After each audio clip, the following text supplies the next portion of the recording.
And so I was on oxygen. Just as they got to the hospital, they ran out of oxygen, I died. Hold on, you died? I died. Is this your first time encountering a venomous snake since the bite incident? Yes. Just don't point it this way. Oh, look at my that, God. he's yawned right at you. Oh, no.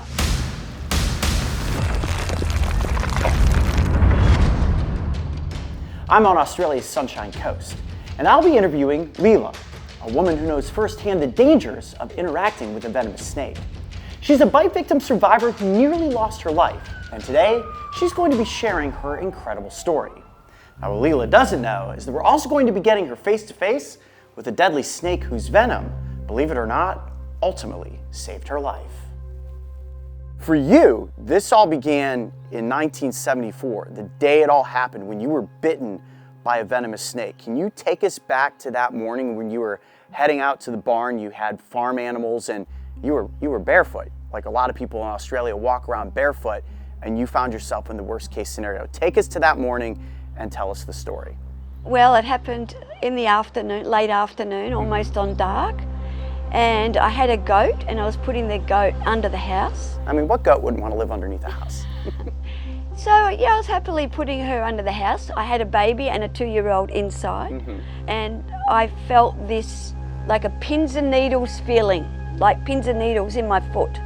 And so I went inside, and I thought straight away that I definitely had been bitten by a snake or a spider. Okay. I wasn't sure what. The poison immediately went straight up to my head. Really? So I got a migraine headache. I've never had a migraine headache in my life. So I had this migraine headache, and straight away I started to vomit. So I got the bucket, and I'm leaning over the bucket vomiting and thinking, oh God, I need help, I need help. So I put my baby and my 2-year-old and myself in the car with the bucket so I could keep vomiting in the bucket and go to the neighbours. And then the neighbour takes me straight to the Southport Hospital. And at the Southport Hospital, the doctor thought reckon I was a hippie and I was on drugs and I didn't know what I was talking about. That's an unfair judgment. Very unfair. And gave me a blood test and left me all night with no antivenin, no nothing. And I was yelling out for help because I was getting feverish and I knew they weren't doing anything for me, and I was screaming out for help. I want my acupuncturist to come to the hospital. An acupuncturist in the 70s? Yeah, and the acupuncturist actually made it up to the hospital. He heard somehow on the grapevine. Certainly no text messaging back then. No mobile phones back then. He came up to the hospital and he felt, because acupuncturists, they go on your pulse, everything's on your pulse. He felt my pulse and he felt every muscle fighting the venom. Wow. And the next morning, I had fallen into a coma and every muscle had collapsed and I couldn't breathe. And so they found the venom in my blood test, and then they gave me the antivenin, but it wasn't, I couldn't breathe at this stage. Yeah. So they had to put me into an ambulance and race me to intensive care in Brisbane, which was about 100 kilometres. And so I was on oxygen in the ambulance. Just as they got to the hospital, they ran out of oxygen, I died. They raced me up. Hold on, you died? I died, my heart stopped beating, they raced me up to intensive care and they got me going, they got me breathing.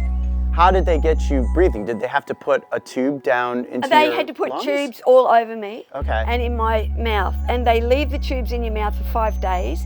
And after 5 days, they have to do tracheotomy because it can get infected. Yeah. So they had to do a tracheotomy where they open up your throat and they put a machine into your throat, a tube, and the machine is actually breathing for you because you cannot breathe on your own. So a lot of the snakes in Australia have a neurotoxic venom, which ultimately can cause your internal system to go into a state of paralysis and collapse. And it sounds like that's exactly and what happened to I you. had big hematomas in my groins, which are big black bruises, Yeah. which are hematomas or internal bleeding. So I had internal bleeding, and I was in the coma for 6 days. Wow.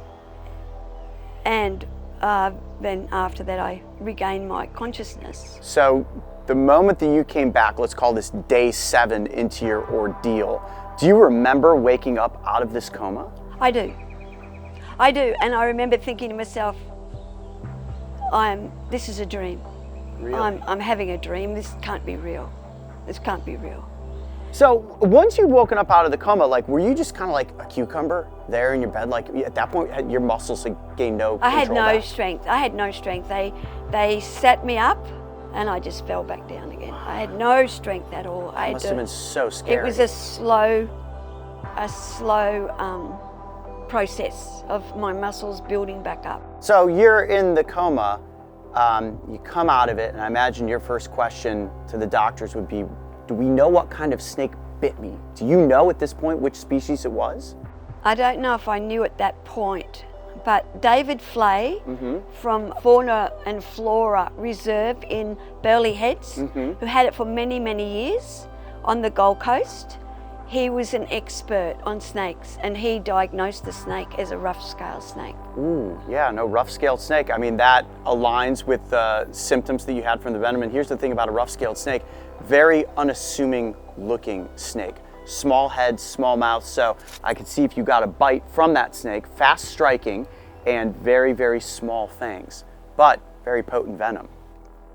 So Leela, after you get out of the hospital and you're back home, between 1974 and now, do you have any long-lasting symptoms? You do? Yes, I don't have any reserves. So if I go downhill, I can't pull on any reserves. I've just got to go to bed and go to sleep. In fact, I've got to lay down at lunchtime every single day. And I've got to recuperate because my nervous system is damaged from the snake venom. The snake venom affects your central nervous system. And that's one thing is permanently damaged from the snake bite is my nervous system. Gotcha. Okay, so a lot of people out there have a fear of snakes. It's called ophidiophobia. So I have to ask you, previously or now or after this experience, were you afraid of snakes or are you now afraid of snakes given that one nearly took your I'm life? not afraid of snakes, no, because I love animals. I love animals and I just happen to be in the wrong place at the wrong time. Yeah. And I respect snakes. I respect all animals. That's a fantastic message. I think a lot of people would assume if somebody was bitten by a snake and it nearly killed them that like, snakes, this is why I don't like them. But you're right. I mean, snakes are doing an amazing thing for the planet. They are the control for all of the species that we as humans usually try to have not get into our house. All of the vermin species, the mice and different rodents. I believe that snakes will just want to really just get out of your road. You know, they just want to get on with their life. They're not out there to kill you. They're not out there to bite you. Now, we have a little something extra lined up today. I don't know if you were aware of this or not, but would you be comfortable? We are in the vicinity of a snake, not a rough-scaled snake, the tiger snake, the snake that is actually responsible for providing the venom that created anti-venom to save your life. Would you be up for meeting a tiger snake today? I'd like to meet it. I don't hold it. It will be totally controlled, and if you want, you'll even be able to pet its tail. No, thanks. You don't think you'll pet its tail? You might when you see how pretty the snake is. I don't know. We'll cross that bridge when we get to it, but you at least seeing the snake, that's a huge step.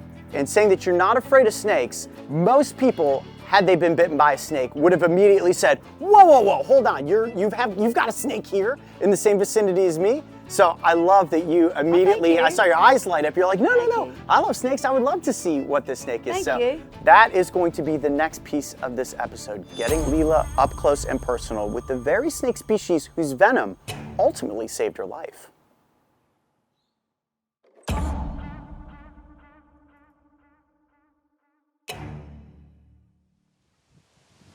I'm a fighter, you know. Yeah. I fought my way back, I reckon. Yeah. I'm here today because I'm a fighter.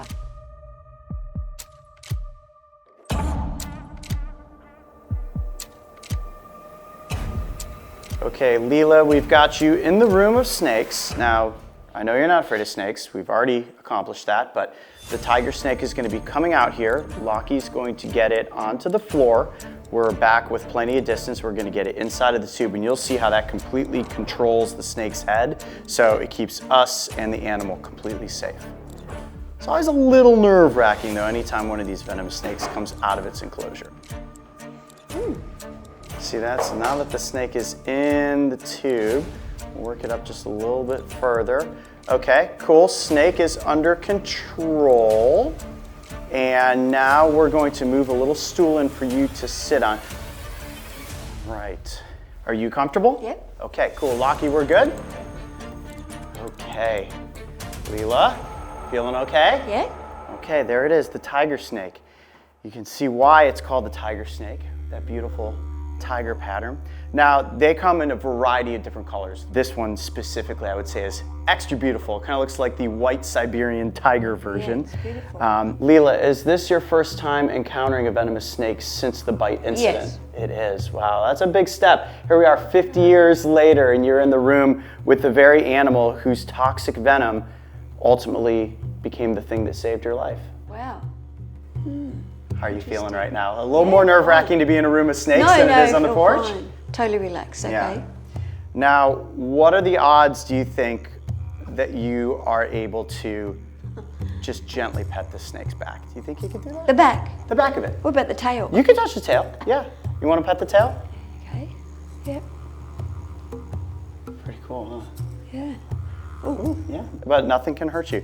See how the snake's head, obviously completely contained within inside of that tube.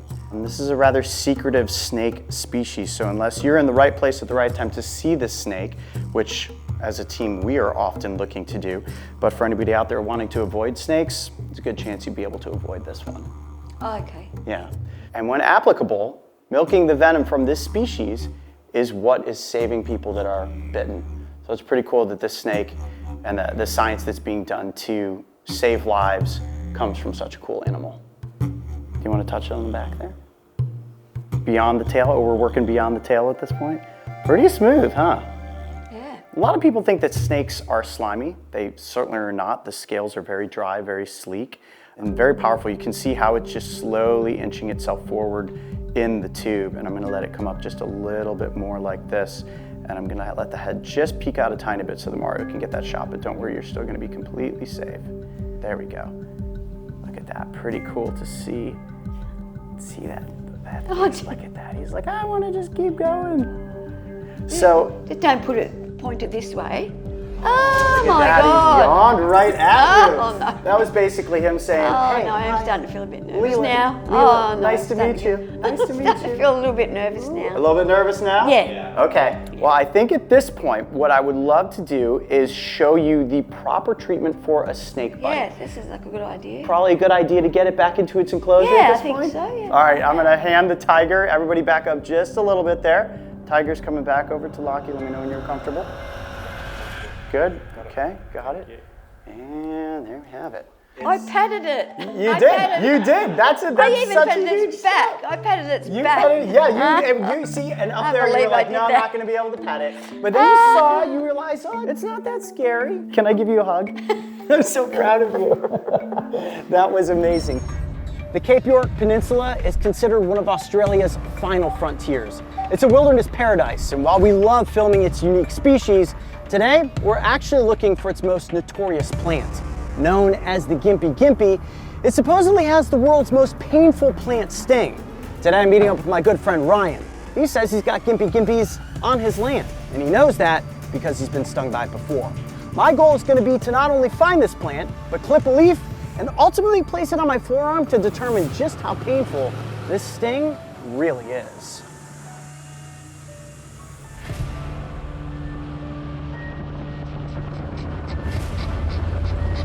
Kevin is our official Gympie scouting dog.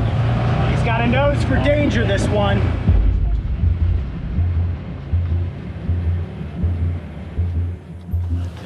That's it. Oh, way back there. Kevin, what do you think about Gympie leaves? Is this something that a dog would ever want to mess with? Not so much?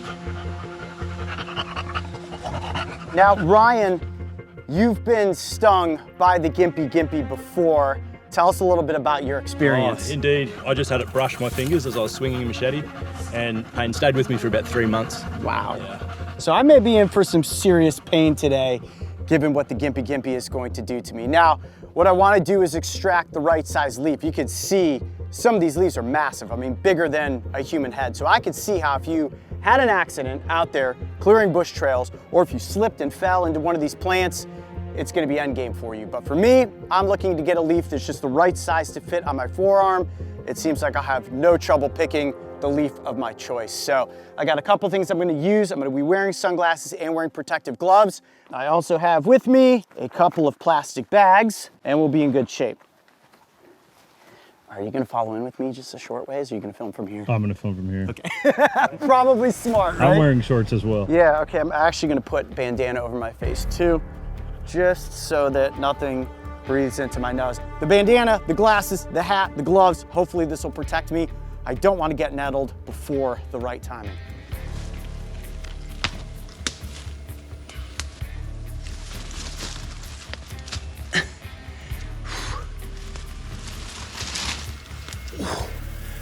Okay, I'm right underneath the tree now.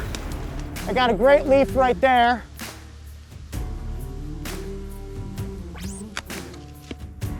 There it is.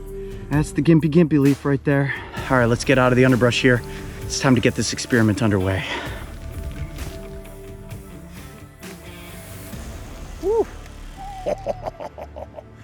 Sample number 1, secured. It is a very unassuming looking leaf, I have to admit. On the underside, you can see all those veins that run through.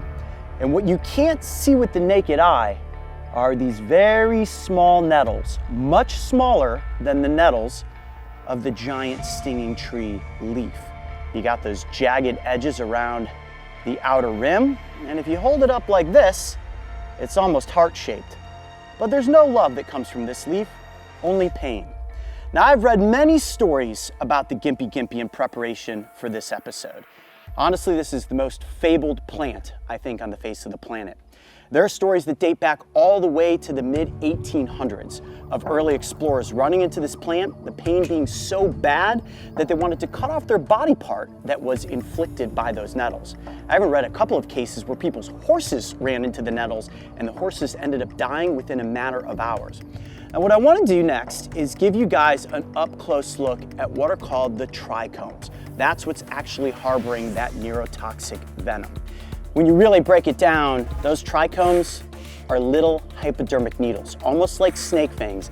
And the second they touch my skin and the tip breaks off, that venom is going to slowly be working its way into my system. Now, for context and for safety, we do have a full first aid kit with us.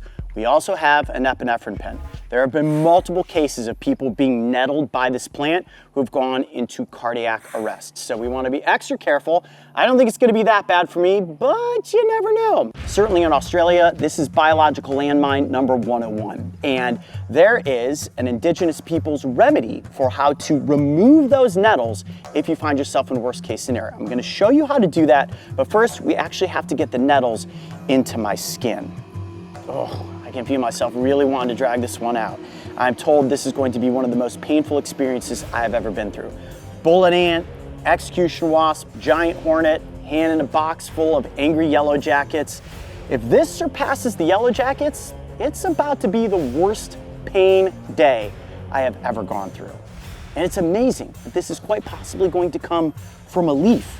We think of it being animals on our planet that are the things that are going to be the most dangerous biological landmines. You never think about it actually being something like a plant. Now, to induce the nettling, all I'm going to do is basically brush the leaf up against my skin. Think about it. If you're out there exploring in the wilderness and you brush into one of these, you're gonna feel it. So I don't need to go over the top. Over the top would be slapping it up against my face, rubbing it all over my body. And I can tell you this much, if this is gonna put me in pain for several hours, if not possibly weeks, I think I'm just going to take a test drive with the Gympie. From what everybody tells me, it's gonna be one wild ride. I'm gonna move this off the table, take off this glove. My poor forearm, it's taken a lot of beatings on this trip to Australia. And you may see a red dot in the center of my forearm right now. That's actually still a sting left over from the bulldog ant. So we're just gonna add a little poison on top of the pain as it is. Okay, here we go. I'm Coyote Peterson, and I'm about to enter the nettle zone with The Gympie. 1, 2, 3.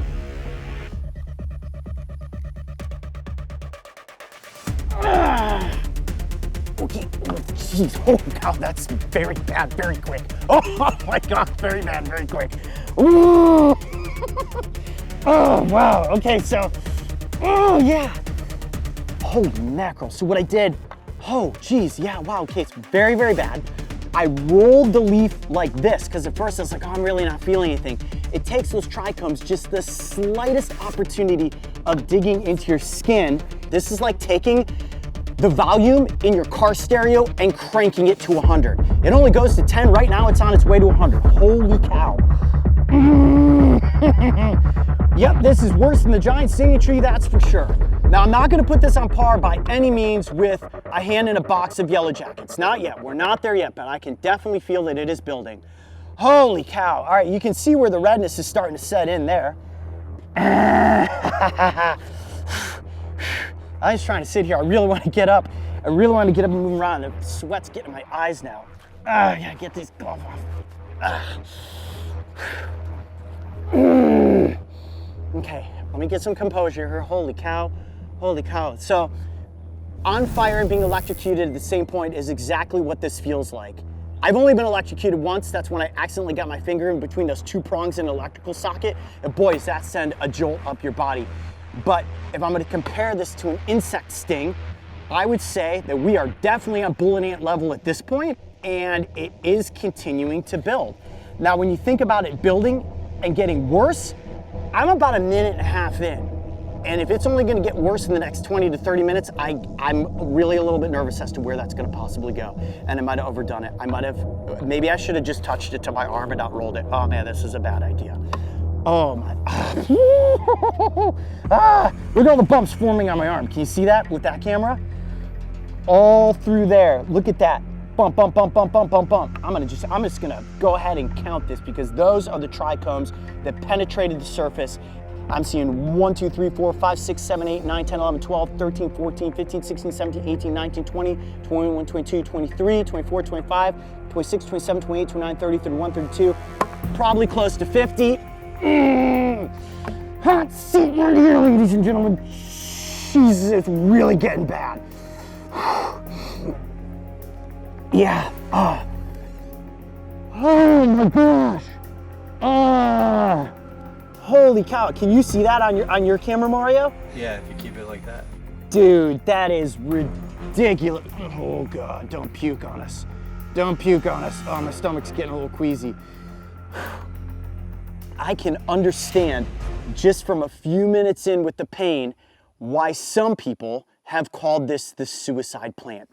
I imagine this being on my face, my neck, my mouth. If you had fallen face first into one of these plants and you were going through this kind of agony everywhere, this is bad. This is bad. This is another one of those, oh, play stupid games, win stupid prizes. I know you guys are right in the comment section below. Coyote, what did you think you were getting yourself into? Well, I knew what I was getting myself into.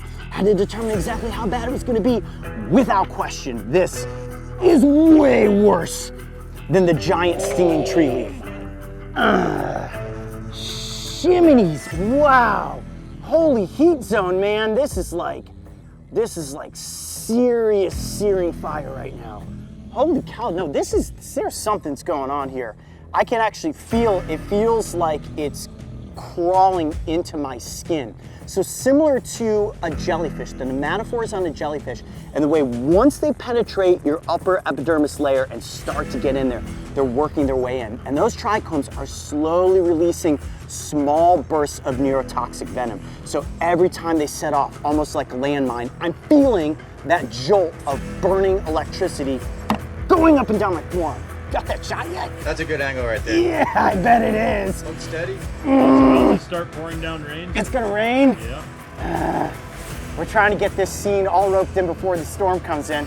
Now, it's important to note that we're gonna have to gauge out the pacing of this over the course of the next 20 to 30 minutes. So we've got rain coming in. The next piece is the next piece of the scene may be up under an overhang, but the good news is we've got the trichomes in, the venom's taking effect.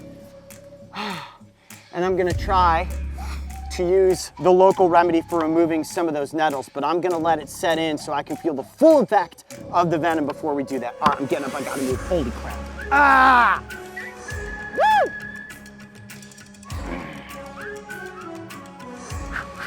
Well, he was right about play stupid games, win stupid prizes, so he wanted to take on this journey and we've been here to capture it.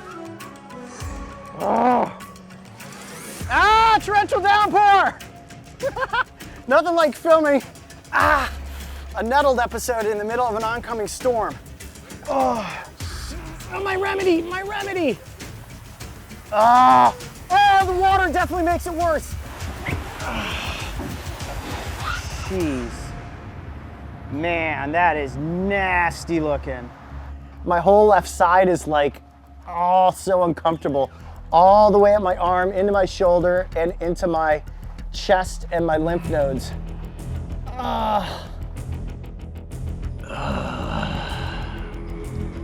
That is the face of a man who is exemplifying true regret.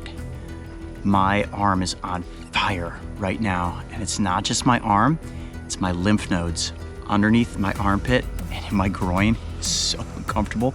That's my body's lymphatic system basically saying we've got invaders in the body, we got to get rid of them.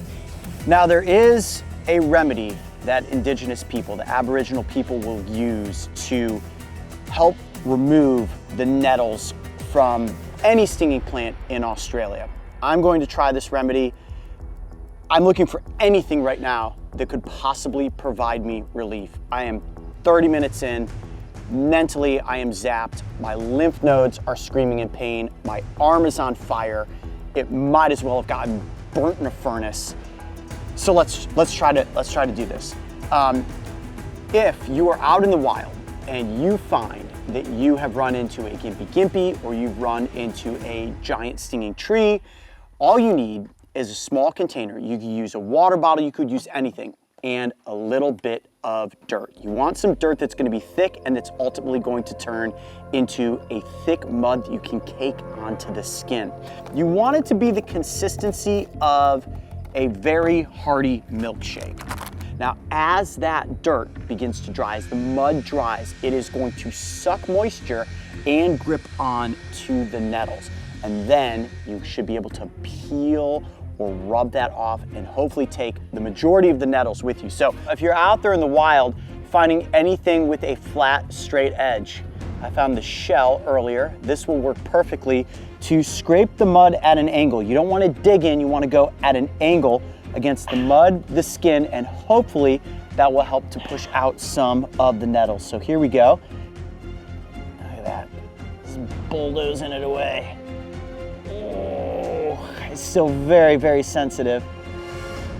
Oh, it does feel like it may be getting some of those nettles out though. Oh man, my arm hurts so bad. The whole arm is almost numb at this point. And as the mud was drying, I could actually feel that it was tightening down on the skin, which did provide, strangely enough, a little bit of relief. And the good thing about the mud is that it's also going to suck out a little bit of that toxin from the upper level of the skin. All right. Now, everything that I've read has said that water immediately turns to searing pain. That's because the nerve endings that are being affected by the neurotoxin are still screaming, and cold or heat will just increase that intensity. But I'm gonna go for it. Here we go. Yep, oh wow, jeez, yeah. Okay, I wanna get that off, yeah. The water burns like crazy.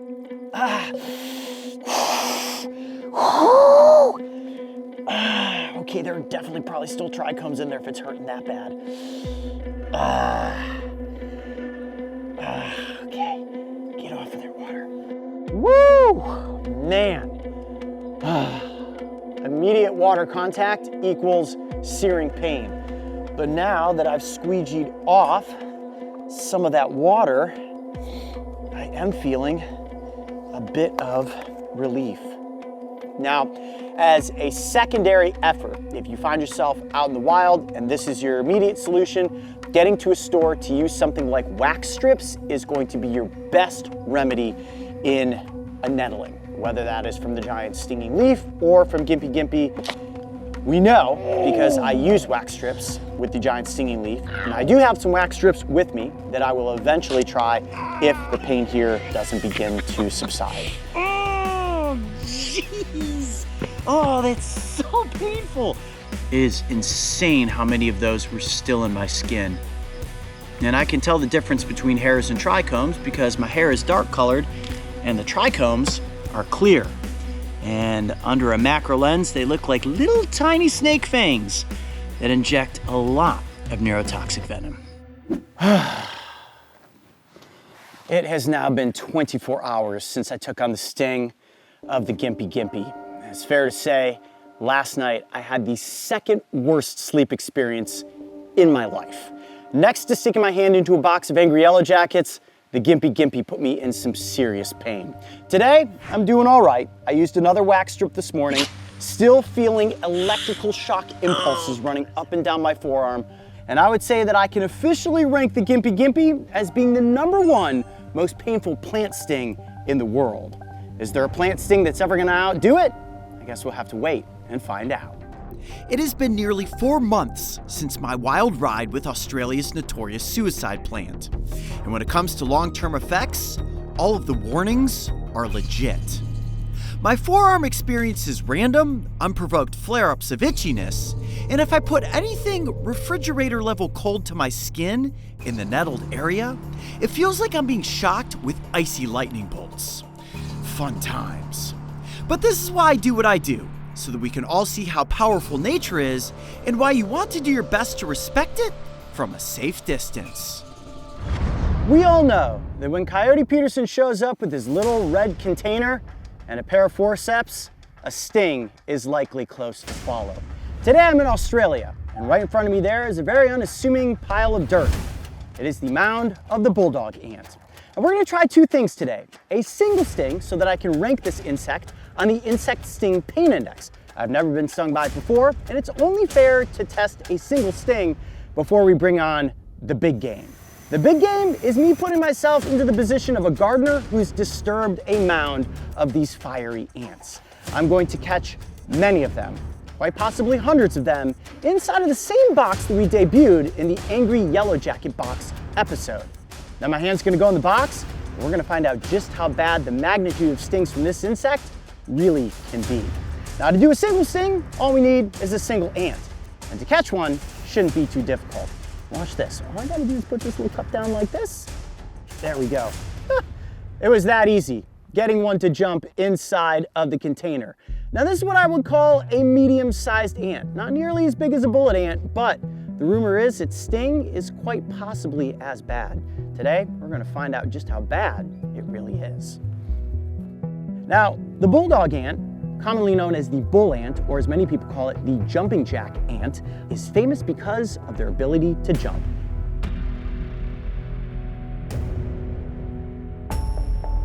Here we go. Now my heart rate's starting to go in. Ooh, no. Oh no, you're jumping away. Nope, stay over here. Jump into the cup. Okay, it's just on my hand.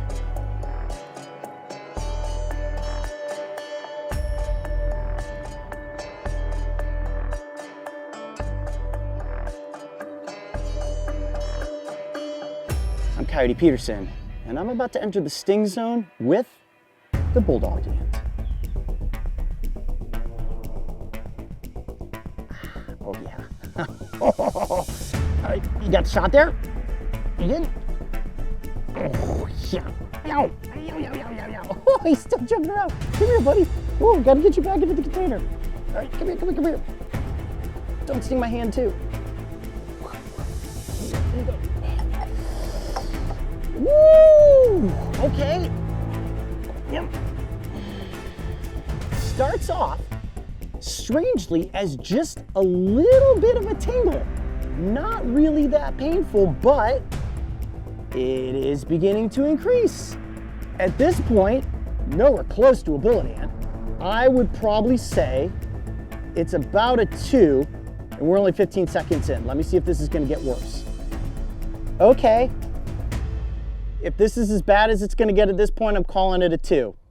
And now, the reason you guys all really clicked on this video. Trent, the box, please. I think you guys recognize this contraption. It's the same box we used when I put my hand in there with 200 angry yellow jackets. The next part of this episode has me putting myself into a worst case scenario. Imagine that you're a gardener out there digging around in the garden and you don't realize that you have disturbed an entire mound of bulldog ants. When those ants spill out and they're angry, boy do they sting in mass. Now the goal is to catch several hundred of them inside this box. Okay, we're gonna go for that. Once they're in the box, my hand also goes into the box. I think we all know what's gonna happen at that point.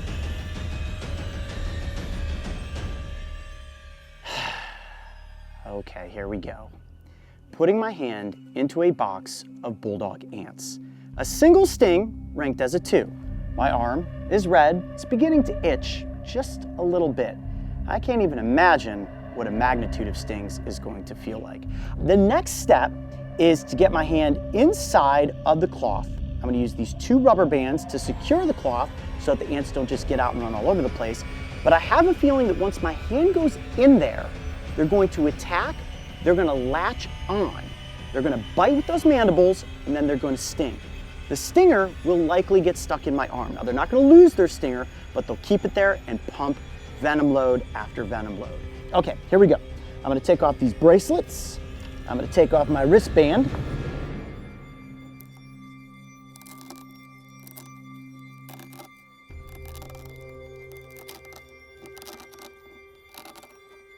I'm Coyote Peterson, and I'm about to enter the ultimate sting zone with the bulldog ant. 1, 2, 3.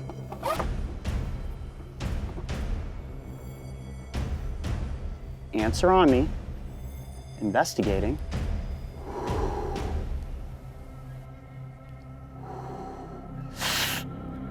Getting bitten.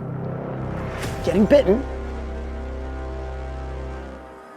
Ah, dude, first sting out right under the fingernail. All right, now they're starting to realize that there is an invader. Ah, I'm stuck in the palm of the hand. Holy mackerel, holy mackerel. Okay. Yeah. Wow, these stings are feeling worse than it was happening on just my forearm. And some of the ants are starting to get out. Hold on. Let me just. You can't leave yet. Don't leave yet. Ow! Ow! You guys see my wrist well enough? Yeah, they're kind of getting all over me at this point. Let me turn around like that. Ow!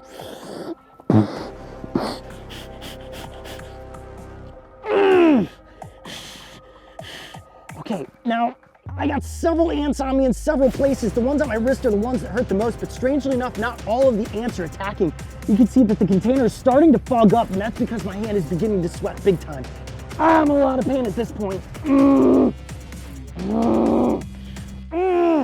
strangely enough, a lot of the ants are really recognizing that there is an escape route now. So I think they're more interested in getting away necessarily than they are attacking. But a number of them have definitely taken to my hand and said, oh yeah, this is the hand that abducted us. Ow, it's on my legs too. Oh man, there's ants all over the deck at this point. They must be escaping out of the bottom. Okay.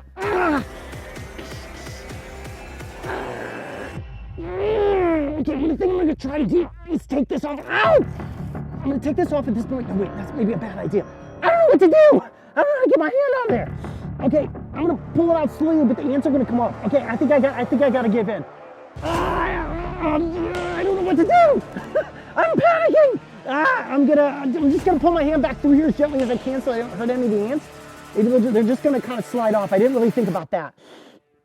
Oh, it's getting worse. I just gotta get this thing off. I gotta get this thing off.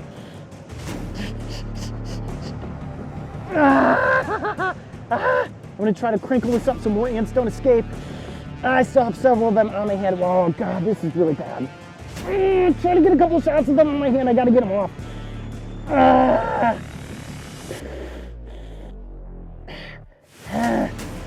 Holding still for these tight shots is I'm tougher these guys to take. Okay, Marlo, how are you? Hang on a second. Okay, up, come on, up.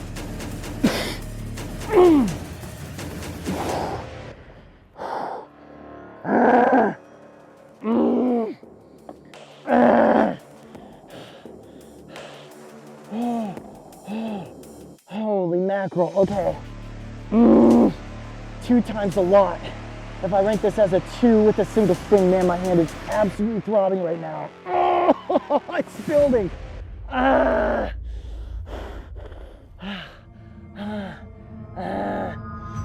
The pain is not nearly as bad as the Yellow Jackets. The Yellow Jacket initial impact was way more extreme than the Bulldog ants, but strangely enough, the mandibles, once they locked in place, hurt as well.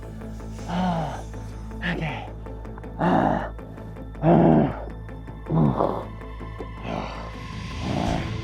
Holy cow. All right. This is definitely more painful than fire ants. Definitely more painful than harvester ants. I would say at this point, I am crescendoing up near bullet ant level of pain. Hold on, I gotta get up and walk around for a second. I'm just gonna cut this camera.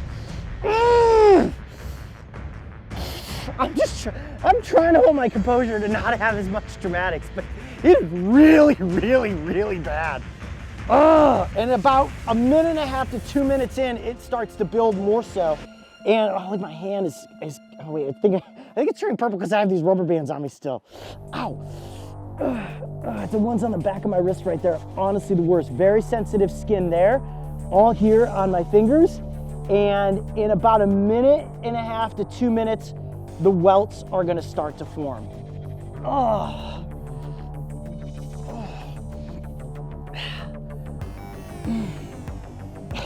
My hand is turning purple. Does anybody else see this? My hand is turning purple. I can't really move my fingers. Now look at this one right here, dude. This is the first one that got me on the palm of my hand. Look at the tips of my fingers. How strange is that? Look at all this blotching that's forming. Wow, we have never seen a reaction like this before. Regret level, as compared to the Yellow Jackets, not nearly as bad. Worse than a single sting? Unquestionably. All right, let's go back over there. Jiminy crickets. Ants all over the place. It's really, really painful. The pain is more intense minutes after than it is on the initial sting. The initial sting almost feels, if you can describe, sweet. You can feel it happening, but you're almost kind of giggly a little bit. It's kind of like, oh, it tickles just a little bit. And then it starts to burn. And right now my hand feels like it's in a state of paralysis. It's throbbing, having trouble moving my fingers. There is discoloration happening in my hand. So the stings here and then the backside of my wrist, I think are probably the most painful. And here's what's interesting. I saw a variation between putting my hand into a box of bullet ants, in which I was stung 0 times.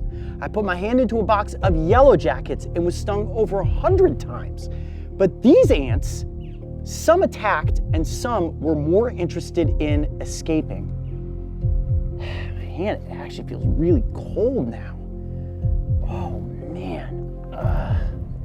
And what's unique is that when these insects sting, they insert the stinger and they leave it in. They don't lose the stinger, but they keep pumping venom. So in each individual sting, I got more than your average yield. So if you were to get stung by one of these ants, all you need to do is flick it off, get yourself away from the danger zone. So if you're out there working in your garden, remember, when we showed you the opening to the original nest where we pulled the single ant from, it was barely noticeable that there were ants there until we disturbed the nest. So if you're out there digging and you unearth a mound of these and find yourself covered, brush them off, get yourself away from the nest, and you're probably going to be just fine.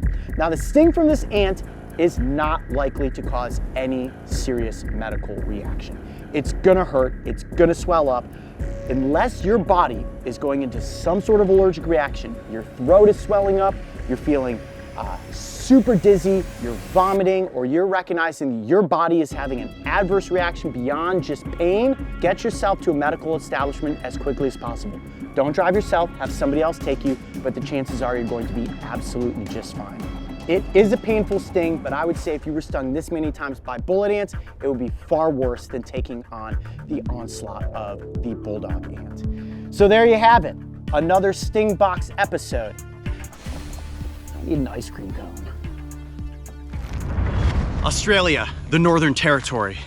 Today we're headed out on a river known as the Adelaide River, arguably one of the most dangerous rivers on the planet.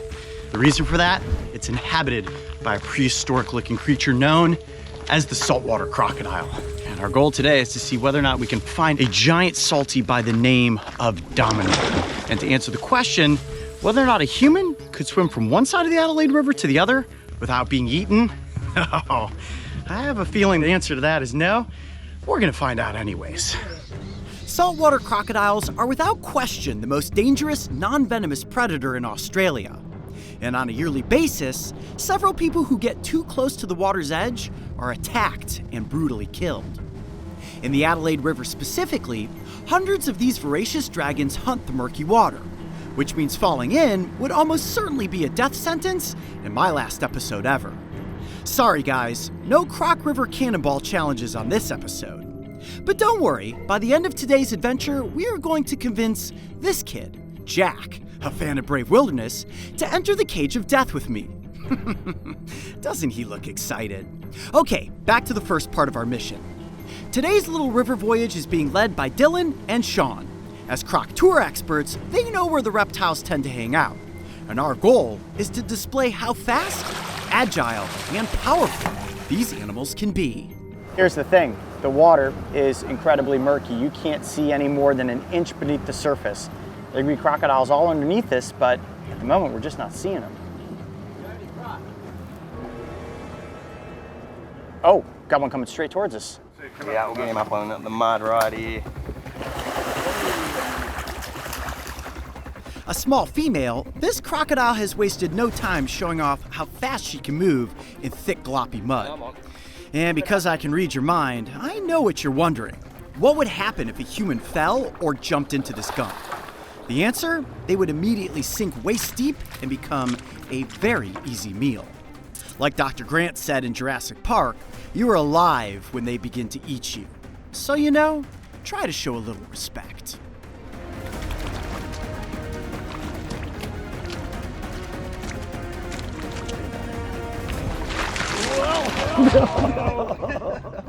Oh, she got the chicken.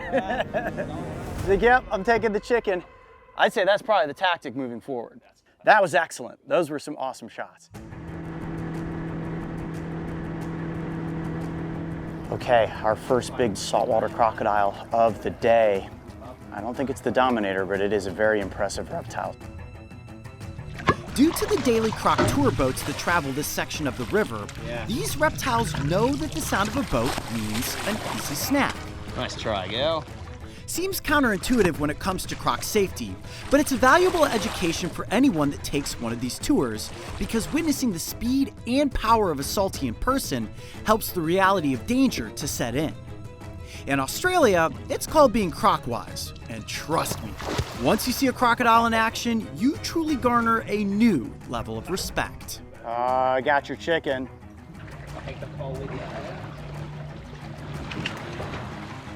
Yep, stole the chicken. Cut. Now that we have seen the speed and jaw power of our first two crocs, let's talk about the mathematical odds of surviving a little dip in the Adelaide River.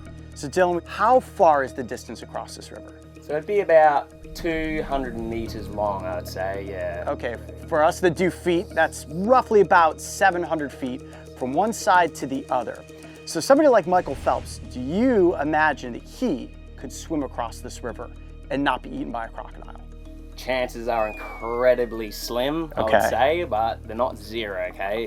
If he was to just full swim as hard as he could, I doubt he would make it because he'd just be making too much noise, too much attention will be drawn to him. Okay, so splashing's gonna draw the crocodiles in. The worst thing you could do is more splashing, the worse you're gonna get. So advice, just swim under the water, slow pace, don't go too fast, otherwise you're just gonna keep attracting them. Yep. But in the end, chances are pretty much zero to swim across this river. So the crocodiles are gonna outswim the speed of a human.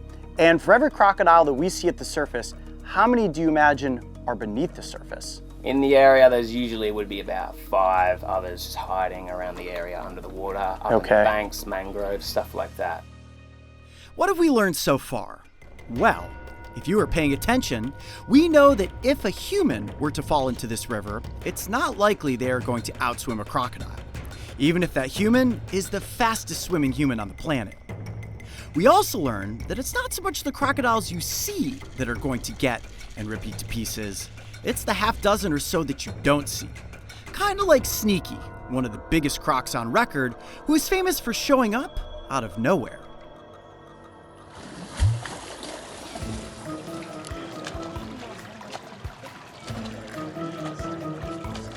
Oh, we got another little crocodile here. Oh, that's a tiny one.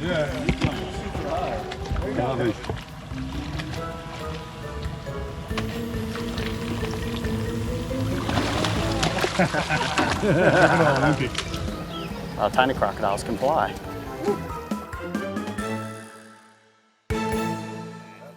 Yeah, there he is. He's gonna launch for it. Whoa, here comes the big boy. That's Sneaky. So we've just come up on a crocodile named Sneaky, who's famous for going beneath the surface, blowing bubbles, concealing himself, and then he springs out of the water. You see him? Oh, cool. He's under the boat. He's going under the boat.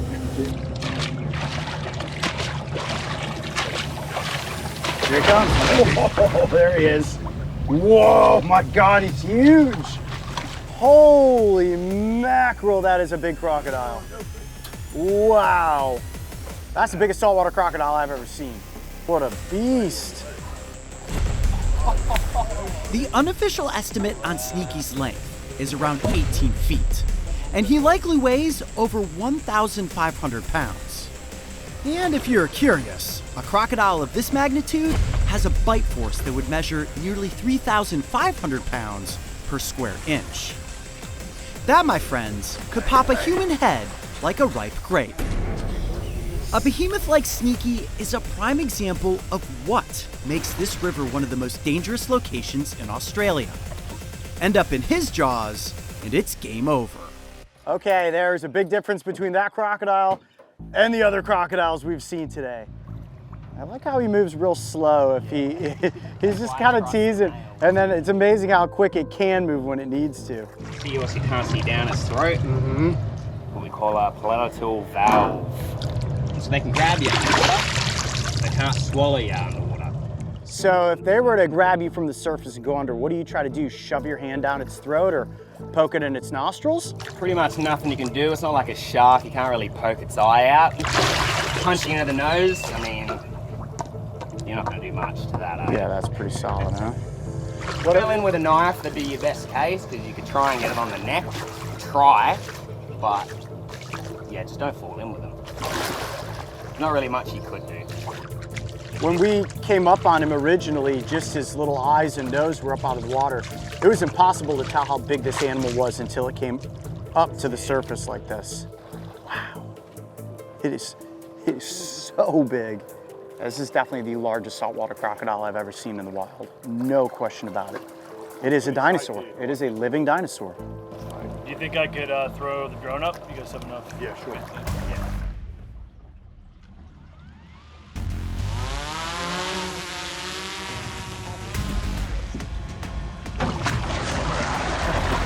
Woo, that is awesome. Big crocodile coming up on the side of the boat here. You think he's about 40 years old? I reckon so. Wow. Oh, he's good looking.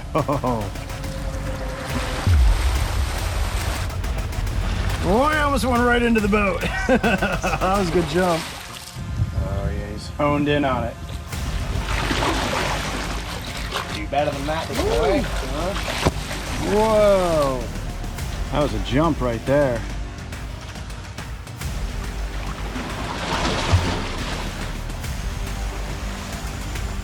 Who's faster, Dylan or the crocodile? Depending on the day. Oh, he's right here. Oh.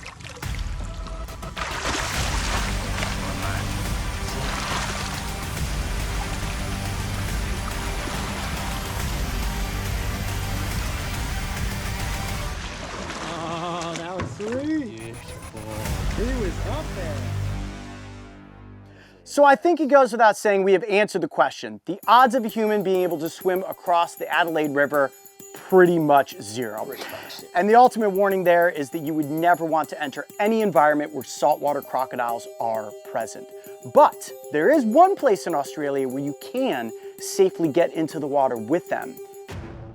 In 2019, while filming our Animal Planet series Brave the Wild, the team and I visited the only place in Australia where you can safely enter the water with salties, Crocosaurus Cove. We nabbed some amazing shots and produced an episode for YouTube titled Surviving a Cage of Death. So being back in Darwin, we had to visit a second time. And you know what's better than seeing me face to face with a salty? Seeing a member of the Coyote pack doing it. Meet Jack. He recognized me in the gift shop and we said, "Hey Jack, want to be in an episode?" And before he knew it, we were getting into the water with crocodiles. Yeah, probably should have mentioned that up front. I think he's a little nervous. Here he comes. Insane how big it is.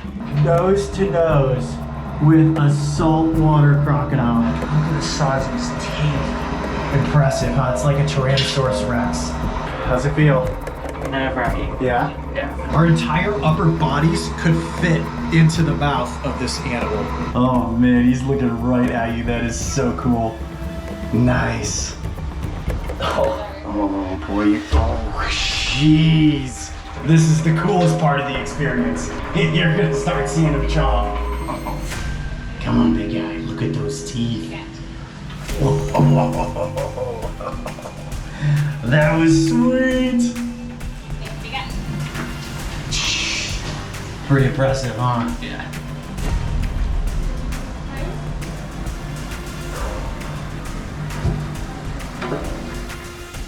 That's a big piece of meat right there. How methodical he is. Oh, nice.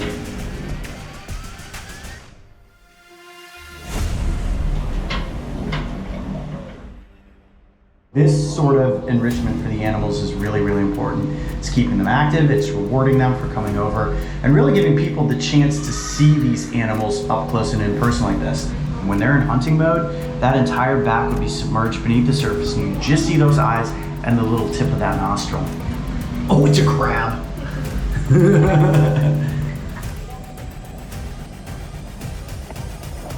Holy cow, look how big this thing is. That is the biggest crocodile that they have here, and Jack and I got the chance to literally put our noses next to its nose. How was it? Oh man, it was awesome. But I'll let Jack recount his experience before we get out of the tube. What was it like, buddy? Terrifying, but awesome at the same time. Oh, we had some good jumps. I mean, Jack was literally nose to nose at a couple of points with the croc. Huge teeth right up in his face. I think we got some pretty awesome shots. Cool. You guys ready to get out? I think we're ready to get out, dry off, and wrap this episode up. Cool. I'll let the ladder get in and let you get out. See you later. Jack is not a man of many words, but we had an absolute blast meeting him and his family. Just as awesome as I remembered it. Getting the chance to be face to face with the saltwater crocodile is an experience you can only safely have here at Crocosaurus Cove. Even though we never caught sight of the Dominator, it's clear to see why the saltwater crocodile is a formidable predator and a real threat to human safety in the wilds of Australia. That said, being croc-wise can help to keep you safe and keep these animals from becoming the victim of human-wildlife conflict. Crocodile warning signs are posted nearly everywhere in the Northern Territory. Pay attention and be smart. Stay out of the water and stay alive. Today we're going to be milking 5 of Australia's most dangerous snake species. And in doing so, we're going to calculate how many humans that venom yield could kill. And in the end, explain to you exactly how antivenom is created.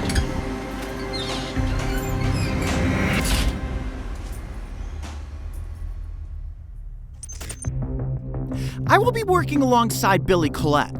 He's a Jedi Master in the universe of reptiles, and to date has milked the venom from all of Australia's most dangerous snakes. Hundreds of times. Billy, before we get into the intensity of milking snakes today, and I have to note to the audience, it is palpable how dangerous this room feels. Every one of these containers filled with a snake that can kill you. But I want to talk real quickly about the difference between dangerous and deadly and how with Australian snakes, it all combines together. Yeah, there's a big argument there, I think, but when it comes to deadly and dangerous, we look at dangerous are the ones that kill the most people, and then deadly being the most toxic. So up here, we've got Australia's most toxic snakes. Right. A lot of times the dangerous versus deadly breaks down to where a snake is located in its proximity to humans. How often you will come across a snake versus how infrequently you could come across it, correct? Yeah. So at the moment, Australia's most dangerous snake is the eastern brown. It's not the most toxic, it's number 2 in the world, but it bites the most people. Wow, okay, so that's because of its proximity to humans. Yeah. When it comes to the actual most deadly snake in Australia, which species would that be? That's the inland taipan, and that's the most toxic snake on planet Earth. Okay, the first one we're going to be taking a look at is the king brown. This thing is a giant, the mulga as it's commonly known. What do we need to know about the snake? They've got the biggest venom yield of any venomous snake on the planet. What they lack in toxicity, they make up for in volume, and it's just an overwhelming effect on your system. And you imagine one of our really big king browns can pump out in excess of 800 milligrams in a bite. You can see straight away massive venom glands on this fella.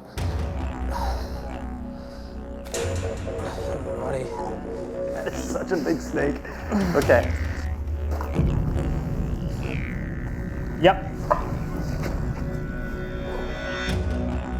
Here we go, king brown, the mulga. Let's milk it.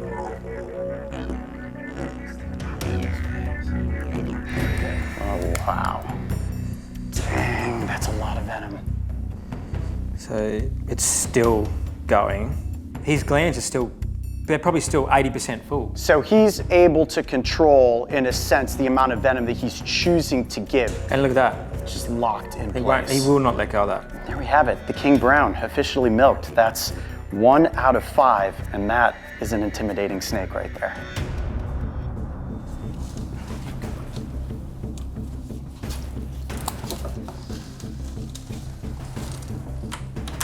Okay, Billy, king brown is down. And next up on our list of venomous danger noodles is the death adder. The thing I find interesting about death adders is they've got the fastest strike of any snake on the planet. Really? I did not know that. Yeah, you can't even see it. Wow. Out of all the snakes I restrain, these guys make me the most nervous because A, their strike and their bottom jaw is extremely flexible like the vipers, and they get their fangs out the side of them and work them towards your fingers. So I use a 3-point grip like I do with all my snakes, and I just keep the front of that head as far away from my fingers as I possibly can. You guys ready? Milking the death adder. Oh, jeez. I jump every time. It made me jump. You didn't warn me about that. You can see just with that leap to grab onto the vial, the speed, even with your hand controlling it, was fast. So what sort of prey species are these snakes specializing in? Using caudal luring like that with the tail, I imagine they're drawing in little mammals and lizards, maybe birds? in particular, small birds. Okay. Yeah, they love to eat skinks and geckos. Okay. See, only a elapid, short, thick-bodied elapid that sits still on the ground and relies on camouflage and that ambush attack, you know. Pretty cool. So I wouldn't mind letting go of the head of this fella. Yeah, let's put it back. So yeah, with these guys, the strike is faster than the eye. So I've actually got to wait for him to pull away from me before I can let go, because I literally wouldn't be able to get my hand out of there fast enough. Right, so you want his body I need him to reverse like he's doing before I can actually let go. All right, Billy's faster than the death adder. I like that. 2 snakes down, successfully milked. Next up is the tiger snake. This is my favorite snake in Australia. Wait until you guys get a look at this reptile. Wild thing with tiger snakes, they turn your blood into jelly. I did not know this. Your blood turns to jelly, so Yeah. it coagulates it together? It coagulates and then it can't actually move around your body anymore. So that's what can kill you if you don't use first aid with this. Well, with any of our species, but yeah. Okay, so don't want to get bit by this one. Same deal, when we get him onto the pin pad, I'll grab the head, you come in, body, and then block that cloaca. Okay. Oh wow, that snake is beautiful. Yep, you're good. Ooh, wow. Pretty strong-bodied snake. Yeah, they are very thick. Whoa. All right, the tiger snake. Let's do it. Oh yeah, look at that. There we go, so you can see it funneling out of that left-hand fang there. Also a clear venom. Yep. Now, like the king brown, is this a snake that's gonna bite and hold on? Unlikely. More of a bite and let go, and then try and get away, unless it's grabbed a prey, you know, a lizard or a frog or a little bird or something. And where are these snakes typically found? I mean, is this a species that humans are likely to run into? Not as much as they used to. They used to be very common along the East Coast, but with urban development and so on, and their habitat cleared, they're not as common. But some areas they are, especially the colder, more alpine sort of areas, and even islands off South Australia and Victoria and Tasmania and so on. And he should let go pretty easy. And that's actually a pretty good yield. What I'll do is I'll swap you that. Got it. Don't drink it. Yeah, I will do my best not to. Very tempting. And I'll take this. And tiger snake. And I'll take him back to the So enclosure. far, successfully accomplished.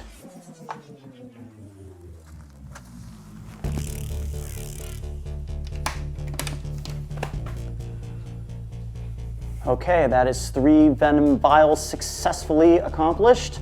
Let's see what we're gonna milk next. So. Yeah, Billy, what are you thinking? I'm just warming up here. Okay. And picking, I think I'm gonna go with Keith. Like, all the taipans here are pretty jumpy. And its name is Keith. Keith, yeah. Okay. So he's not as reactive usually. Okay. He's a little bit more behaved, so I wouldn't mind using him. Now, anything we need to know, because these are very fast snakes, correct? So before antivenom was available, this species had a 100% kill rate when they bit someone in Australia. Okay, so now that antivenom is created, that's not necessarily the case. So what you're saying is that if you were ever to be bitten by a coastal taipan, it is a 100% death sentence unless you receive antivenom treatment. Yep. So, you know, normally as our snakes get more toxic, the venom yields get smaller. Not with these guys. Okay. And their fangs, they've got the biggest fang of any of our Australian venomous snakes and one of the largest venom yields. Okay, so we are lining up now with a fast snake, a smart snake, large fangs, large venom yield, and very flighty. Very flighty. I'm gonna step over here out of the way and let you do what it is you do. All right, here we go. The coastal taipan is coming out of its enclosure. This is one of the most dangerous situations we're gonna possibly face here today. Oh, look at that snake. Just get him into that right position. All right, you ready to jump on that tail? Yeah, you good? Yep. Okay, that is a very intimidating snake. That's for certain. Look at the size of its head. Long My head. Goodness. Big eyes, they're very focused, they're very in tune, they're very smart. These snakes scare me. Okay. Out of any of our Australian snakes, these guys scare me the most, and I imagine he'll be pretty willing to bite this. And you can see that initial huge yield.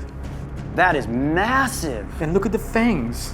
Jeez, you're right. And with the venom itself, so you know how the tiger snake causes your blood to clot? This guy does the complete opposite, and your blood thins out to the point where you bleed out of every orifice, out of your gums, your eyes, and you know, downstairs, Wow, just really? bleeding. Yeah. So you're like internally hemorrhaging if you get bitten by this. Internally hemorrhaging, and then it paralyzes your diaphragm, so your heart and lungs can't work. And essentially you'll choke to death on your own You blood just eventually. literally just die, yeah. Wow, okay, that sounds like a horrible way to go. But thankfully, the antivenom is fantastic, and the first aid is just as good. So. Okay, how fast does something like that set in when it comes to your blood thinning out? I mean, how much time would you estimate you have if you're bitten by one of these snakes?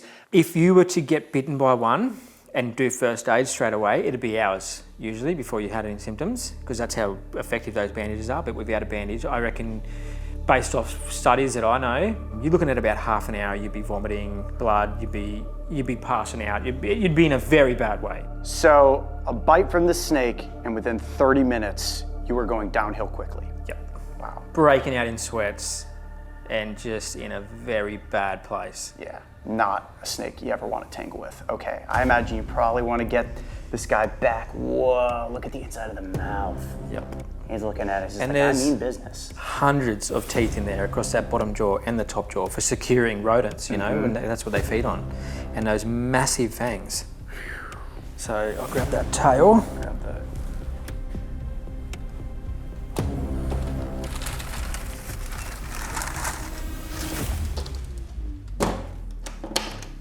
Well done. That was intense, and it's not even the most intense snake that we're going to milk today, but wow, I mean, I'm sweating bullets. I can't even imagine how you're feeling right now, Billy. I know this is a part of everyday life, but for us, getting to milk these snakes and see them up close like that, it's intense. So Billy, we have now successfully milked 4 snakes, and it's hard to describe how intense this scenario is. Getting through 4 of them, my heart rate is like through the roof, and there'll be days where you're milking several hundred snakes at a time, correct? Yeah, it's heart pumping stuff, but like the thing I find is I just can't lose focus. And if I'm having an off day, I have to call it because there's no point taking the risk with these things, especially those taipans, and as you'll see very soon, the eastern browns are just so jumpy. We're about to milk the eastern brown, which is the most dangerous snake species that we're going to interact with today, arguably the most dangerous snake species in Australia.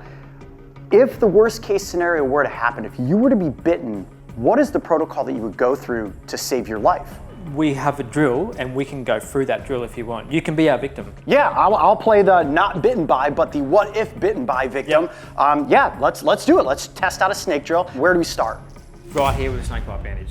Okay, Billy, let's set up the scenario. A bite is most likely going to happen right in this vicinity if the snake's head wasn't pinned correctly. So, assuming I was trying to make my move, ooh, bitten, got bitten, Billy. Okay, mate, just move away from the snake, come up this way, very quietly and calm, straight on. Oh, that was bad. Take that jewelry off for me and that sweatband. Gonna get a bandage for you. We're gonna go 3 times over your bite site. It's important to try and get those rectangles into squares on these type of bandages because this is actually slowing down your lymphatic system movement in this limb, which is what the venom's actually traveling through. So it's not in your blood system yet. Okay. Really important you keep that limb straight. Okay. I'm gonna deal with this snake. So we've got the snake, he's back in the cage. I'm gonna grab the wheelchair and at the same time, I'm gonna contact reception. Billy to reception. Really Coyote has been bitten by a tiger snake. He's got his bandage on and I'm just transferring him to wheelchair now. The time is 11:09. Can you please advise Gosford ED that we are on our way? I'm grabbing the anti-venom. How you feeling, mate? Oh, Billy, I'm scared and it hurts. Let me know if you start to feel nauseous or blurry vision, if you get a funny taste in your mouth, any of that. We've got to document any of those symptoms. Oh man, I cannot believe that just happened. That got us out here in 2 minutes and we'll be at Gosford ER in under 10. Okay, well that was pretty efficient between bite, wrap, wheelchair, out to the vehicle that would take me to the medical facility, less than 2 minutes, and I'd be having help in under 15 minutes. Yep. Now, we need to head back inside and get ready to milk the most dangerous snake in all of Australia, the one and only eastern brown. All right, now this is a pretty good sized snake, correct? It's big. Yeah, one of the biggest, one of the fastest, one of the most ornery here in Australia, and the one that's responsible for biting pretty much more people than any other species. Yeah, absolutely. So the eastern brown is now responsible for 65% of snake bite deaths in Australia. Wow. This snake is jumpy, so I'm going to need a bit of space, and please don't come in until I've got him proper secure. And then I'll call you in, obviously. But yeah, I just need space. He's big. He's over 6 foot. Very jumpy, and he's a wild boy. Okay, eastern brown snake coming out of its enclosure.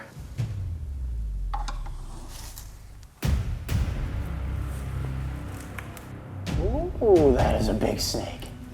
Oh boy, yeah, no, he does not look real happy, does he? Okay, we'll get him over here. See him flatten out there. Strike.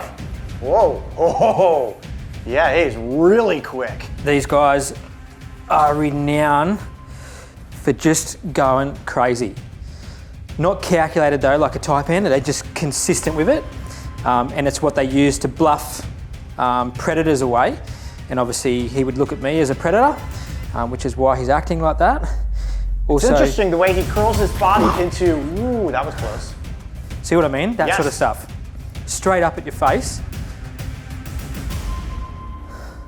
You okay? You good? Yeah. That was intense. Okay, I think we got to get him under control at this point. And he isn't even one of our jumpiest snakes.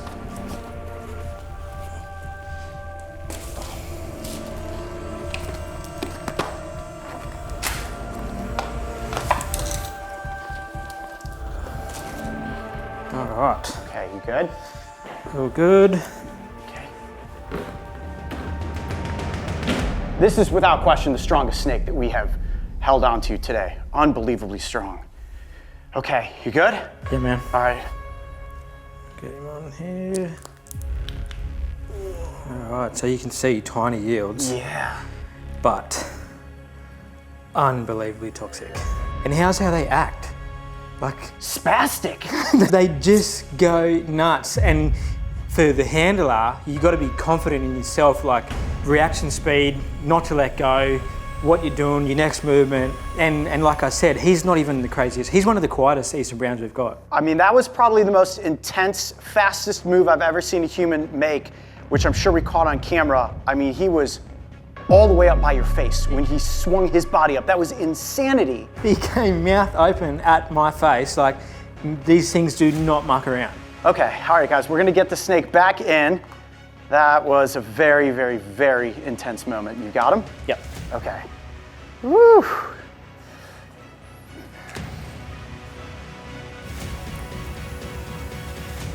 Nice. Woo, man, that was so close. I bet your heart's racing right now, isn't it? I don't really get the adrenaline dump from that anymore. My heart's racing for you. How about that? I know that sounds stupid, but because I'm so used to it, I'm so programmed. It's not that I'm not scared or anything. It's not that. It's just, yeah, it's just part of the job with these guys. Now that we've got our venom lined up, the next thing I want to do is sit back and take a look and try to calculate how many people this venom yield added up would kill.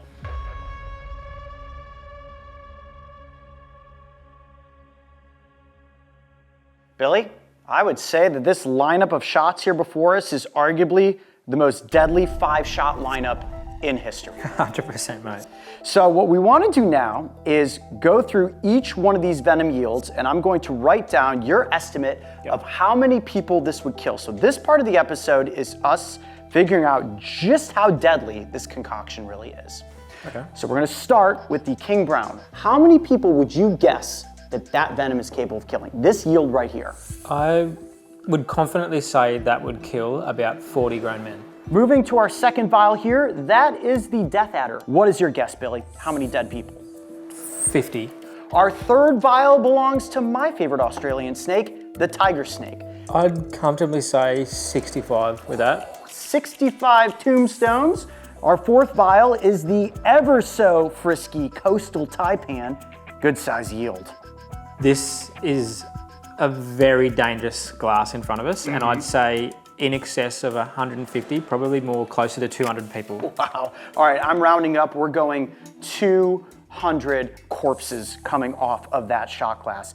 And last but not least, one of the craziest snake experiences I've ever seen, your interaction with the Eastern Brown. A pretty small yield, but pretty toxic. That's a big yield for a brown snake. Oh, that's big? Yeah. Okay. That's a really big yield for a brown snake, and that'd be 100 people. 100 people. Yeah. Okay. 40 plus 50 plus 65 plus 200 plus 100. That is bonkers. So how much antivenom could be created from this venom yield that we have here? Not much, so you need about 30 of each to create one vial. Okay. Yeah. Now, the work that's being done here at Australian Reptile Park, this is the only place on the continent where people are milking snakes and creating this life-saving anti-venom. Without that anti-venom, people that are bitten by these snakes every year would not be able to survive. They say not all heroes wear capes. This guy doesn't wear a cape, but honestly, he should have one. It's impressive the work you guys are doing here. And one last thing that I want to answer for everybody out there watching, how is anti-venom made? It's a crazy process, but in a quick sum, we milk these 5 species, we then freeze dry the venom, we send it to a lab in Victoria, they rehydrate it, small amounts, inject it into horses. So there's type N horses, black snake horses, jet bladders horses, so on. Different horses designated for different types of venom? Yep. Okay. And they get a tiny injection once a week for about 6 months. Their immune systems are so strong, they don't even pick up on the effects of that venom. I've been down there, they're walking around eating grass, doing horse stuff. Yeah. At the end of the envenomation period, that 6-month mark, they bring the horses in individually into a lab. They hook them up to this blood machine and they draw a litre of blood out of them at a time. They run it in a centrifuge. During the envenomation process, their immune systems start to produce venom-resistant plasma. So they remove that out of the blood system, everything else goes back to the horse is fine. That venom-resistant plasma is anti-venom. They add some proteins to it, so the human body is more likely to accept it. And yeah, essentially we take on a horse's immune system. And our anti-venom in Australia, it's the best quality in the world and it's free. So we're one of the very few countries worldwide that does that. And here at the Australian Reptile Park, we are the sole supplier for terrestrial snake venom for that program. Very cool. Well, Billy, this has been unbelievably educational. It was amazing to watch you work. Thank you for having us as a part of your day. Check out AustralianReptilePark.com if you want to ever come here and visit or just learn more about the work that they do. It doesn't take a genius to recognize how staggering the mathematical death toll is behind today's venom experiment. And now knowing this, I hope you can appreciate why it's so important to avoid interactions of any type with Australia's venomous snake species. Every year, thousands of people are bitten, and every year, thousands of people are saved due to the creation of anti-venom. And while milking these reptiles has its inherent dangers, Billy is a seasoned professional who knows the risk, yet remains dedicated to his mission. But seriously, I saw Billy's life flash before my own eyes. So one more time, let's take a look at that shot. Oh, it's crazy. I mean, look how close that snake was to biting his face. Standing ovation. Billy is faster than the brown snake. I'm Coyote Peterson, and I'm about to enter the sting zone with Australia's second most painful stinging tree. So why in the world would I want to be intentionally stung by this plant species? Well, we want to figure out a couple of things. Number one, how susceptible am I to plant venoms? Number two, is the sting really as bad as I've read about? And number three, if you do run into this plant in the wild, what are some ways that you can help alleviate the pain and remove the nettles from your arm? That's what they call in the industry the devil's toilet paper. All right, should we keep hiking and find one that's a little bit bigger? Oh, this whole hillside, look. Holy cow, the hillside is literally filled with these. That is all giant stinging trees right there. A lot easier to find stinging plants than it is the stinging insects. Looks like we've got our pick of the crop out here. Now it's just a matter of finding the right leaf that's gonna put this forearm into a world of pain. This tree behind me right here would not be considered a giant. It's just a baby. But believe it or not, this species can grow to be nearly 100 feet in height.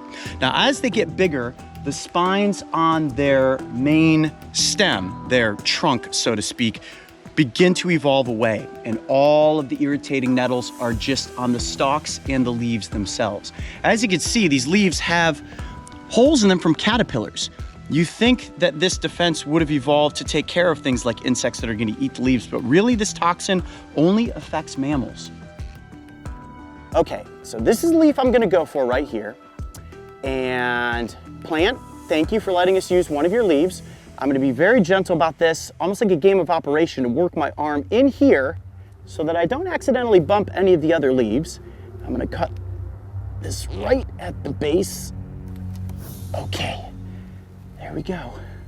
The Australian giant stinging tree. Looks very unassuming. Now, before we get into the exciting part, the sting of it all, I want to just take a look at this leaf. We're going to show you guys some macro shots of the nettles that are on the undersides. These are known as trichomes, and the trichomes specifically are like little barbs filled with a neurotoxin. Scientists believe that this neurotoxin is very similar to that which you find in the cone snail, one of the most painful stings in the marine animal kingdom. Now, I've never been stung by a cone snail because it's said that if you take a cone snail sting, you will be hospitalized. The way those trichomes work is that if you picture a needle with the tip of it being very sharp, hypodermic in nature, that tip breaks off once those little hairs touch skin and they release that toxin, causing massive irritation, which triggers your pain receptors. And what's really unique is that scientists don't know why the pain receptors are set off and last as long as they do. Now, those trichomes are located on the top of the leaf, but also on the underside and all along the stem. Okay, I think it's time to get down to business here.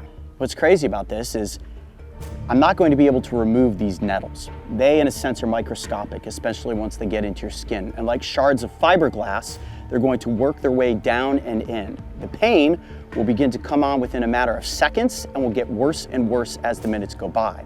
Now, we do have a method that I've read about that could possibly remove some of those nettles from my arm. But first things first, we've got to get the nettles into the skin. I'm Coyote Peterson, and I'm about to enter the pain zone with the Australian giant stinging tree. Here we go. 1, 2. I don't need to smack my arm. All I need to do is gently graze the leaf over the forearm like this, and I'm gonna be nettled multiple times. Oh boy. 3. Oh my.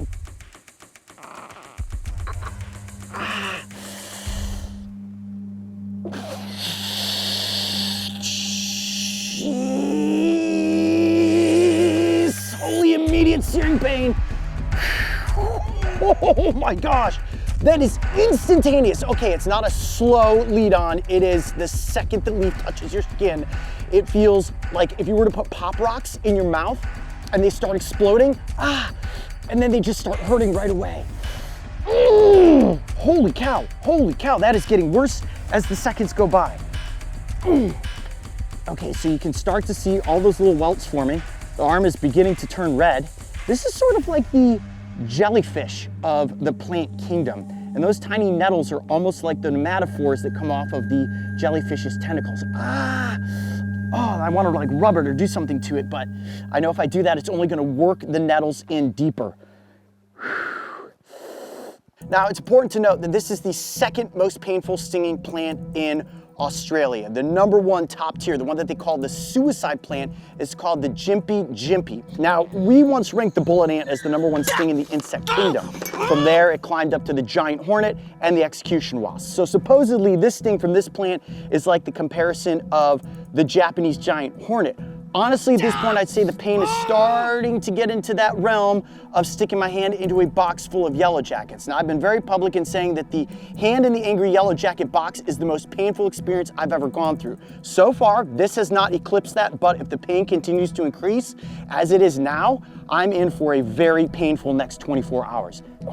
Okay, so when you think about it, I barely grazed that leaf over my forearm. Imagine if you were to be hiking on the side of one of these steep inclinements and you slipped and you fell and you rolled down that hill like Humpty Dumpty, head over heels through these plants, how bad that would be. It feels as if somebody has taken a hot glue gun and spread the glue on my forearm and I can't actually get the glue off of my skin. And it's beginning to radiate and I can feel it coming in these surges of whomp whomp, whomp whomp, whomp whomp. Like that's the pacing of the pain. And scientists don't quite know why this neurotoxin reacts to humans, to mammal DNA, the way that it does. All right, so what we're gonna do now is let this set in for a bit longer, and then I'm gonna try one of the remedies that I saw online, using hair wax strips to remove some of those trichomes from the skin. What I wanna do is lay the wax, starting at the back, onto the nettle zone, just like that. Slowly, oh, that does not feel good. Massage that wax in. Now a little bit of heat is what's gonna help that wax adhere to the skin. And at the same time, hopefully those nettles. I wanna remove as many of those from my skin as possible. Now, if you can get yourself to wax strips faster than the 3 hours and 30 minutes that I let, go by, it would be better because remember, these are gonna constantly be working themselves down and into the skin. All right, I feel like that's on there pretty good. You guys ready? Here we go. Peel off the strip fast and quickly. 1, 2, 3. Oh! Ow! Whoa! God, that really hurt. And I don't know, I don't know if that made it any better. Might have made it worse, to be honest with you. I maybe can see some very fine little, yeah, I definitely can. There's no way you're gonna see this on camera, but I 100% can see that it has removed some of the nettles. And I'm wondering, from an angle, this is how I was able to see the nettles earlier. From an angle, don't see any nettles remaining. But to play it safe, I'm gonna use my one other side to this wax strip. All right, work that in there, just like that. Whew. Wax strip number 2 coming off. 1, 2, 3. Oh, yowzers. Oh, well, hopefully I got all the rest of them that time. Oh yeah, they're definitely pulling out. That is fantastic.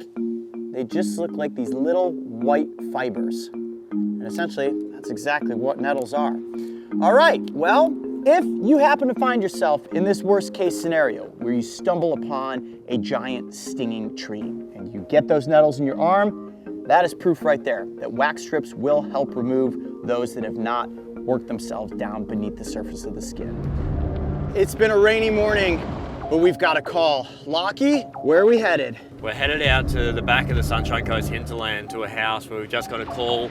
They've seen a fairly large snake inside the house. It's generally a pretty good area for brown snakes, this one, so very, very likely could be a big brown snake. Okay, if we're finding the eastern brown snake, we're talking about the second most venomous snake in the world. Exactly right. So this is by far the most dangerous snake. The reason for that, they live around people. They are responsible for the vast majority of deaths in this country each year. What is it that you instructed the people at the house to do in this situation? So generally, the best thing that we ask people to do is to contain the snake.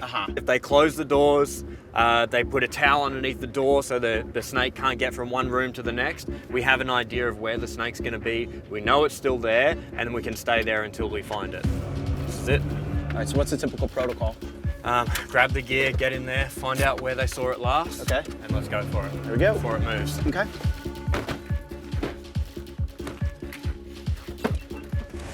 Got your tubes. I'll take this as well as a backup. All right, let's do it. Knock, knock. Where'd you see it? Down the hall, put the towel in front of the door. Perfect. All right, pretty tight in here. Yeah. We'll go in, we'll try and find it, and then let's try and restrain it once we get out here in a little more open space. The great thing is that we know which room supposedly it's in. Just check this before we go back past it. Okay. We don't want to go past a room and then have it pop out behind us. Yeah, that's a good call. So this is the perfect thing that we want people to do. Now at least we've got a good idea that it's probably in this room. Good. Yep. All right, go for it. You can already see a few things have been knocked down by the looks of it. Look at how this is sitting up. Yeah, I can see it moving. You see it moving? Oh, you think it's It's moving. It's under the carpet. Oh, that's definitely There's something under there. All right, what do you reckon? Should we go for it? Yeah. Man, this is, I'm sweating. This is really tight quarters. Oh, what's it gonna be? What's under the rug? It's a brown snake. Oh, it's a brown snake. It's a brown snake. Here he comes. Holy cow. Oh, yeah. Let's go for it, shall we? Yeah. All right, I'm gonna pull this back quickly. Okay. And then we'll see what we've got. Oh, There yeah. it is. You can see he's already very much onto us. He's pretty wired. He's going. I'm gonna go for it. He's hooked around this. I'm gonna. All right, I'm just gonna back my way out. You out of the way? Whoa. He's pretty good. You got some tubes? Yep. Yeah, I'd say get it up against the wall there. I'll try and walk him along the wall straight into the tube. I think that'll suit well.